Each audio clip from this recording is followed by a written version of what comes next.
a la mujer que me invitó aquí a la Cámara de Diputados. Vente, Gela. María de los Ángeles Huerta del Río, un poquito más, mira. Ahí.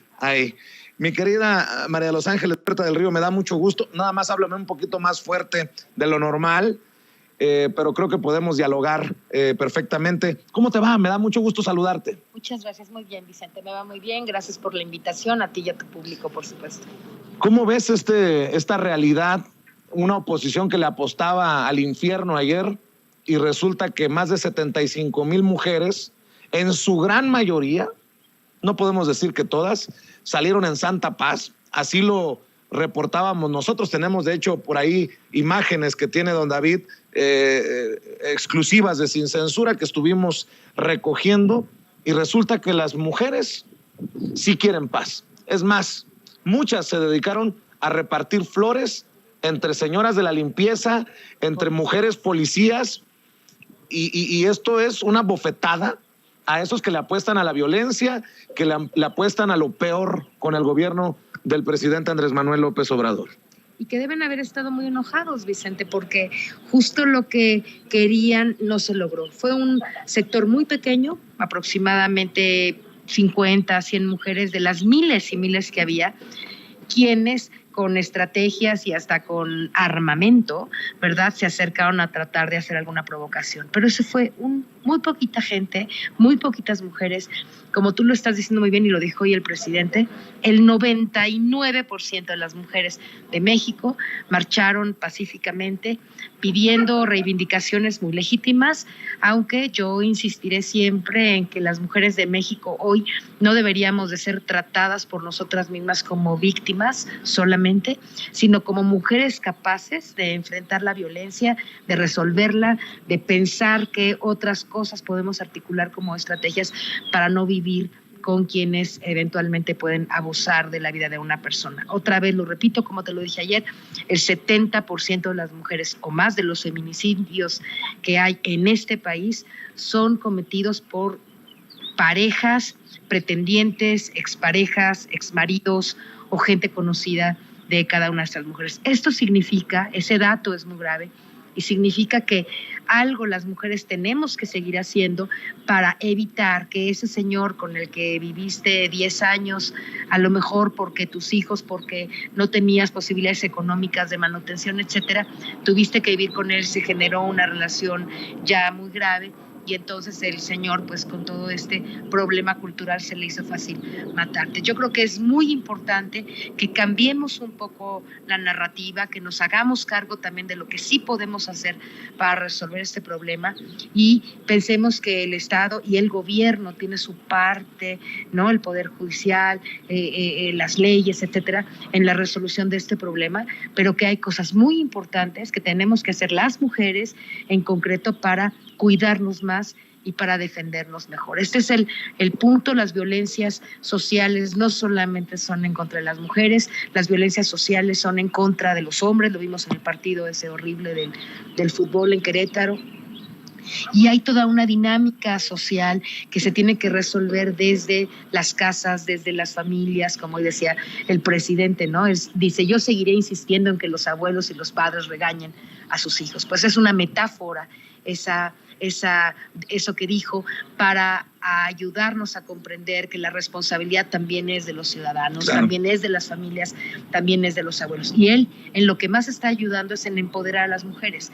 Cuando las mujeres tenemos posibilidades económicas es mucho más difícil que aguantemos las atrocidades de una persona violenta. Cuando hay una mujer, como en este país lo hubo durante todo el tiempo neoliberal, mujeres que no tenían posibilidades de independencia económica, era muy difícil. Gracias al presidente de México y gracias al gobierno de la Cuarta Transformación, hoy tenemos a muchas mujeres que están recibiendo programas sociales, ayuda, dinero, que de alguna manera fortalece y empodera la posibilidad de que no tengan que esperar a que llegue un hombre a lo mejor violento, alcoholizado, ¿no?, con toda la carga de problemas que también tienen los hombres, y que llegue a una casa a violentar, a patear o a molestar a la mujer o a los hijos. Estos son los aspectos que hacen el cambio en esta transformación, porque nosotros en este gobierno lo que está viendo el presidente es la necesidad de ir al origen, de pensar cómo tenemos que solucionar desde la base de la sociedad y desde cultura los problemas que tenemos. Y aprovecho rápido para decirte con esto que parte del trabajo que estamos haciendo ahora los comunicadores del pueblo, que es una organización a la que por cierto te he invitado y has aceptado, justamente lo que queremos es hablar de estas cosas entre la gente, ir al territorio, platicar, dejar de creer los discursos, ¿no? De que la violencia y de que las mujeres y de que los feminicidios, eso es importante. Lo que las mujeres hicimos ayer en esta marcha pacífica, ¿no? Fundamentalmente pacífica, es muy importante, pero es más importante que las mujeres también estemos incorporando nuevas formas de conocer y de acercarnos a la realidad para poder cambiarla desde lo profundo y no estar esperando a que papá gobierno, papá policía, papá ley solos hagan el problema. Resuelvan el problema. Nosotros tenemos que resolverlo también. Déjame poner en tono más light la conversación. ¿Tú crees que Loret de Mola o que López Dóriga pudieran transmitir así como transmitimos nosotros? Se rompió el tripié, tuvimos que amarrar literalmente como pudimos. Voy a tener que hacer un detrás de cámara después de transmitir para que la gente vea cómo transmitimos sin censura. Pero tú eres un verdadero comunicador del pueblo y para el pueblo, Vicente. Yo sé que toda la gente, creo que miles de personas que te escuchan y te siguen, deben reconocer tu compromiso con el pueblo y con la comunicación genuinamente democrática, ¿no?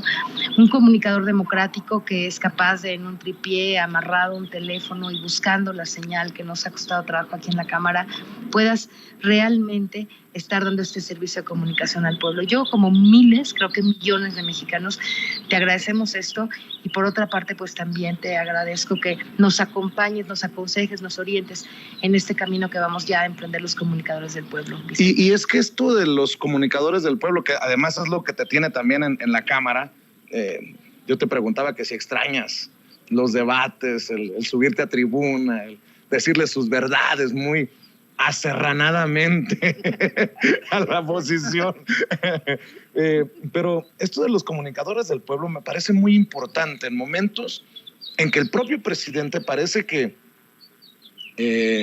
nos está lanzando la voz de alerta. Exacto. Aguas, hay una campaña, hay una guerra sucia y no podemos quedarnos pensando, el presidente tiene razón, no, hay una verdadera inversión para desinformar o para envenenar a la sociedad.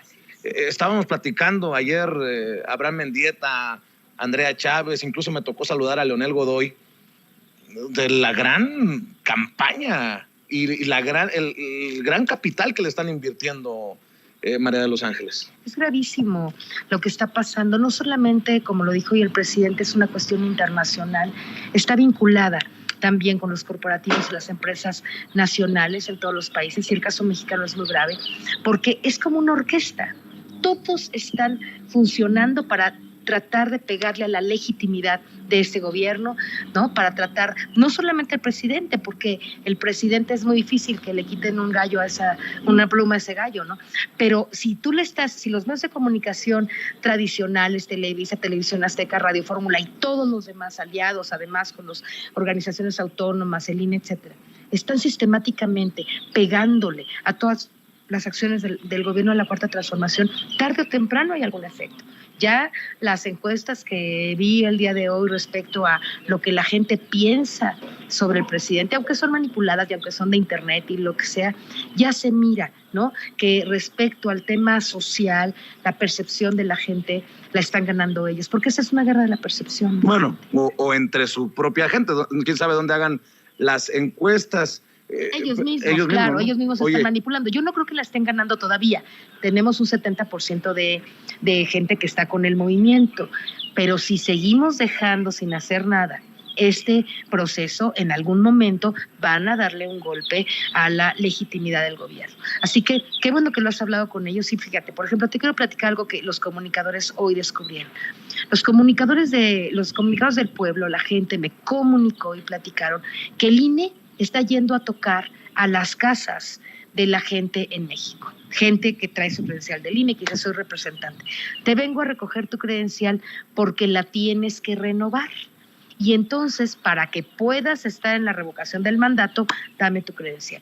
Ya conocemos a 2 personas, ya le hablé al diputado Yergo, de nuestro representante ante el INE, para que denuncien que el propio INE hoy está jugando en contra de la revocación, en contra del gobierno de la Cuarta Transformación, recogiendo credenciales en todo el país para que la gente no pueda ir a votar. Ese es el tamaño del drama. ¿Cómo? Pero, a ver, les recogen la credencial y luego, ¿qué pasa? Mira, aquí llega la gente, te lo voy a comunicar así que como tú en vivo de lo que estoy haciendo. Fíjate, aquí hay una cosa del INE, un documento del INE que dice Registro Federal Electoral, ¿no? Tal notificación para los ciudadanos y los ciudadanos. Entonces, esta notificación dice que al respecto, para la revocación del 10 de abril se llevará a cabo, como todos saben, la consulta será el 10 de abril, y entonces ellos están viniendo a las casas, porque que se modificaron los lineamientos para lo de la credencial, y quien tenga una credencial que ya se vaya a vencer, entonces que le entreguen y no van a poder ir a votar la revocación del mandato. Eso es lo que dice este documento que está llegando a las casas de todas las personas. Y ahorita un compañero llamado Jesús del Estado de México me dijo, vinieron con el documento y pues yo ya les entregué mi credencial porque no sabía. O sea, ese compañero ya no va a poder votar en la revocación del mandato.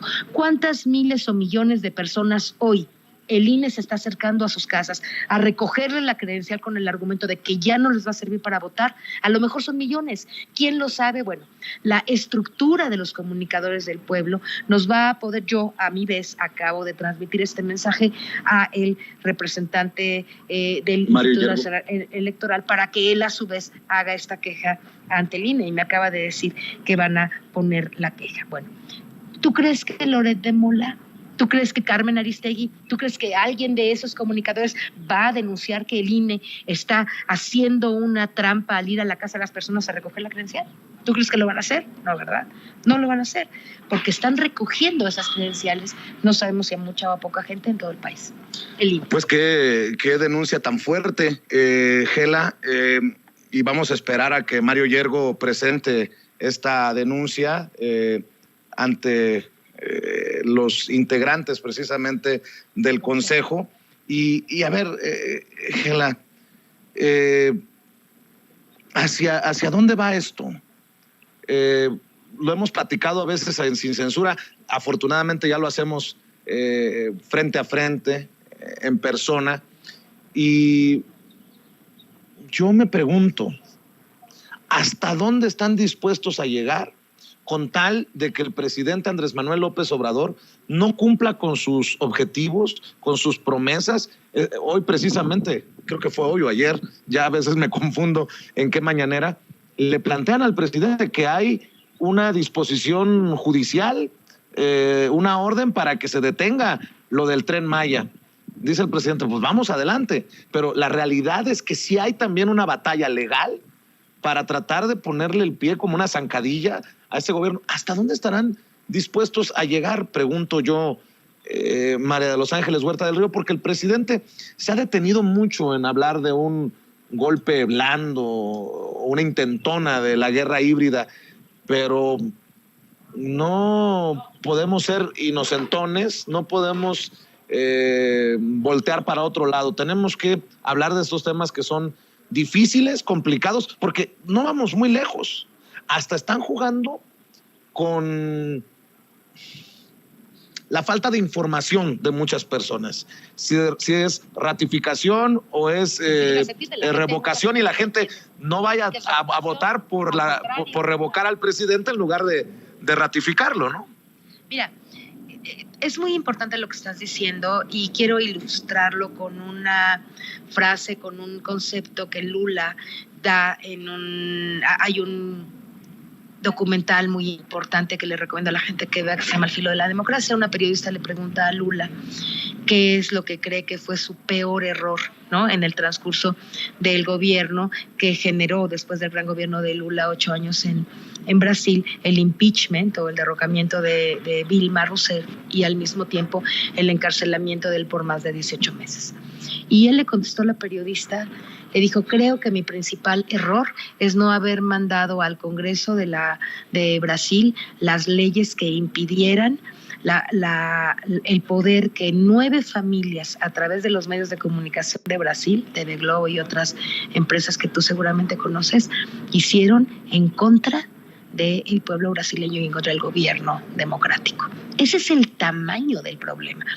El presidente de México está en su papel, está diciendo, creo yo, pues lo que tiene que decir una persona institucional que entiende el tamaño, la investidura de su rol, ¿no? Pero yo creo que sí hay una guerra blanda, creo que sí hay una guerra sucia abierta contra el presidente de varios poderes de la Unión. Uno, ya lo mencionaste, es el Poder Judicial, de todos los jueces que están tratando de impedir desde la vía legal los proyectos del presidente. La otra parte de esta guerra la componen los órganos autónomos, en donde ya uno de ellos declaró hace poco, el de competitividad, que no debería de construirse el Tren Maya, ¿no? Ya abiertamente en contra de la propuesta del presidente y otras cosas en contra. El Instituto Nacional Electoral recogiendo credenciales para que la gente no pueda ir a la revocación del mandato, poniendo una fecha muy complicada porque inicia Semana Santa, Domingo de Ramos, haciendo todo lo posible, todo poniendo solamente una de 3 casillas que eran obligatorias, y hay gente que tendrá que caminar hasta 2 o 3 horas para encontrar una casilla si quiere ir a la revocación. El INE operó claramente en contra de que la revocación del mandato sea un éxito. Tenemos, además de los órganos autónomos, tenemos el Poder Judicial, tenemos medios de comunicación llamados el Cuarto Poder, que efectivamente lo son, sobre todo los medios de comunicación abiertos. Mira, en México la gente, solamente el 30% de las personas, un poquito más, tiene acceso a las redes sociales. El 50% de las personas en México solamente pueden ver la televisión. 50%. Y en México, aunque tengas internet, etcétera, el 75% de las personas ven la televisión abierta y escuchan la radio, más del 50% de las personas. Tengo ese diagnóstico, estoy escribiendo un diagnóstico amplio del consumo de medios en México y te digo, qué bueno que hay redes sociales, qué bueno que hay tu programa y muchos otros, pero si no abordamos el problema de manera integral, comprendiendo la fuerza que tienen las empresas y los corporativos mediáticos para influir en la percepción y confundir, como tú lo acabas de decir, en la percepción de las personas, no estamos entendiendo que esta guerra sí se está operando y que el Estado y el gobierno necesitan reaccionar de manera más contundente. El gobierno, los poderes, ¿cuáles son los poderes en favor del gobierno? Bueno, tenemos a la mayoría de los diputados de Morena, que ojalá estén haciendo todo lo que tengan que hacer para reaccionar ante esto. Tenemos al gobierno federal, ¿no?, que es el gobierno de la transformación, y tenemos a todos ustedes, que son las redes, los comunicadores del pueblo, los comunicadores democráticos que estamos ayudando. Tenemos una parte del Senado, no toda, porque a mí me parece que el Senado francamente está dividido casi a la mitad entre la gente que está en contra de la transformación y la gente que está a favor, así que tenemos... Y hay otros que se dicen estar a favor, pero actúan como si estuvieran en contra, ¿no? Así es. Entonces, si tú miras los poderes de la Unión, tienes a todos los abogados, a todo el dinero, a todos los corporativos, asociaciones civiles como Mexicanos en favor de o en contra de la corrupción, que se llaman en favor de la corrupción, a toda la gente de X González, etcétera, operando realmente. Me acaba de comentar alguien que Frena, fíjate lo que te voy a decir, me lo comentó una compañera, también una comunicadora del pueblo, me dijo que Frena tiene chats y tiene una organización nacional a través de la cual ellos están sistemáticamente pegándole al gobierno de la transformación en todos los estados y todos los municipios de México. Ok, ese es el diagnóstico de la realidad. Ahora, ¿qué estamos haciendo nosotros?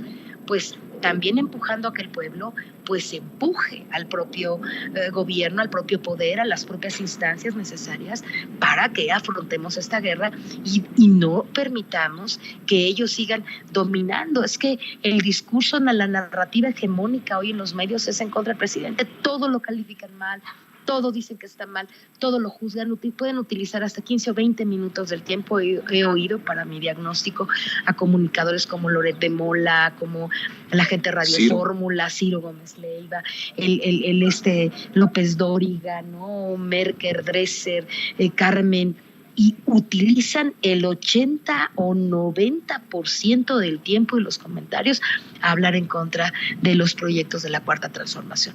¿Cómo queremos que la gente, que el pueblo esté realmente en conocimiento de lo que está pasando y de todas las grandes obras que está haciendo el gobierno, si lo único que oye todo el tiempo a través de todos los medios es críticas sistemáticas al sector salud, a los proyectos del presidente, a todo el tiempo? No hay un momento casi, Vicente, en que los medios de comunicación estén hablando en favor o estén demostrando y con hechos, ¿verdad?, anunciándole, informándole a la gente sobre los proyectos y los grandes logros de esta transformación. Así que lo que yo te digo a ti es, pero el pueblo existe y Andrés Manuel no está solo y nos tiene a todos nosotros y va a tener un ejército, te lo digo a ti, de millones de mexicanos que vamos a estar contrarrestando la fuerza, el poder y la hegemonía que están teniendo hoy en día los medios tradicionales de comunicación. Y para armar ese gran ejército de comunicación democrática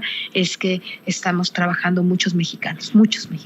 Pues cuentas conmigo, querida María de los Ángeles Huerta del Río.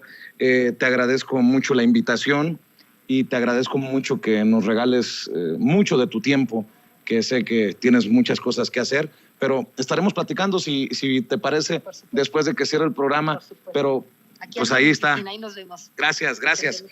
María de los Ángeles Huerta del Río, ya veo pasar ahí a Omar García, veo pasar a Hamlet Almaguer.